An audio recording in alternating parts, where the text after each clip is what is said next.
High, সরকার চাইলে সব কিছুই করতে পারে।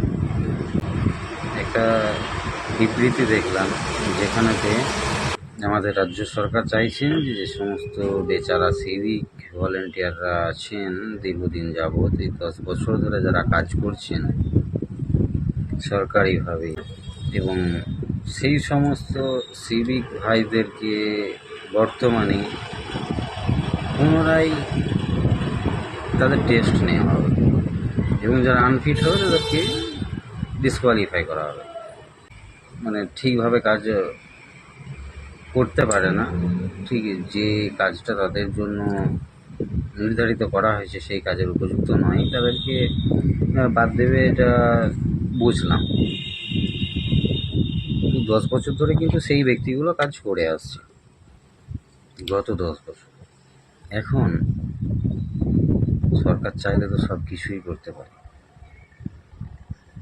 চাইলে বাদও দিতে পারে, চাইলে যে কাজ করতে পারে না সে ঘুমিয়ে ঘুমিয়েও পয়সা নিতে পারে, কারণ সরকারি আধিকারিক। এখানে আমার একটা ছোটো বক্তব্য আছে। ঠিক একই সিস্টেমে যে সমস্ত যাদের সহযোগিতার জন্য সিভিক ভলেন্টিয়ারদেরকে রাখা হয়েছিল, সমস্ত পুলিশ অফিসাররা যারা দীর্ঘদিন যাবৎ কাজ করছেন, সেই সমস্ত অফিসাররা যারা বর্তমানে এই যে ডিপার্টমেন্ট, পুলিশ ডিপার্টমেন্ট, সেই পুলিশ ডিপার্টমেন্টের কর্মক্ষমতা হারিয়ে ফেলেছেন, অর্থাৎ উপযুক্ত নয়। বসে বসে থেকে থেকে তাদের যে ফিটনেস, এই ফিটনেসটা তারা হারিয়ে ফেলেছেন। তারা কাজ যেটা অ্যাকচুয়ালি পুলিশ অফিসারে করা প্রয়োজন, সেই সমস্ত, সবার জন্য বলছি না, বাট আছে এরকম বেশ কিছু আছে ডিপার্টমেন্টের মধ্যে যারা কাজের প্রতি এই অ্যাকচুয়ালি তাদের যা কাজ সেই কাজের উপযুক্ত নয়, আনফিট হয়ে গেছে। অলরেডি ছিল একটা সময় ফিট, তারা কাজে আসার পরে, অর্থাৎ চাকরি জীবনে তারা দীর্ঘদিন থাকার পরে তারা আনফিট হয়ে গেছে, ঠিক সিভিকদের মতন। তো সেইগুলোকে কি একটু ফাইন্ড আউট করে যারা ঠিক উপযুক্ত নয়, ঠিক আছে, তাদেরকে কী বলতে চাইছি বুঝতে পারছেন তো? কি সেটা কি পসিবল? সরকার চাইলে কিন্তু করতে পারে, সবই করতে পারে।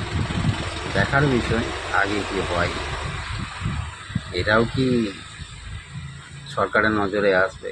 যেভাবে আইনের সরকার গঠন করেছে, ঠিক আছে, সেখানে সমস্ত কিছুকে স্ট্রং থাকা দরকার আছে। তো আমার মনে হয় সেটাও একটু ভেরিফাই করা দরকার আছে। এবং যারা একটু আনফিট আছে, ঠিক আছে, আপনি 20 বছর 30 বছর আপনি করেছেন, একটু খেয়ে খেয়ে একটু হয়ে গেছেন, ঠিক আছে, যান না বাবা, একটু একটু নতুনদেরকে, এখানেতে যারা ফিট আছে, নতুন নতুন যুবক, যারা বেকার যুবক আছে, তাদেরকে একটু এখানেতে সুযোগ দেওয়া হবে কি সেটা পারবে সরকার সেটা করতে? আমার মনে হয় করলে কিন্তু খুবই ভালো হবে, রাজ্যেরও ভালো হবে, রাজ্যের মানুষেরও ভালো হবে। তো যদি আপনার কি এ বিষয়ে মতামত একটু জানান, খুবই ভালো হয়। আমারও জিনিসগুলো আপনাদের সামনে আনতে খুব ভালো হয়। করুন না একটু শেয়ার, একটু কমেন্ট, স্ক্রল করে তো এমনি পার করে দেন আমার ভিডিও সব। দেখুন আমার 2-1টা কমেন্ট করে। চলুন আজকের মতো পরের ভিডিও দেখা হবে।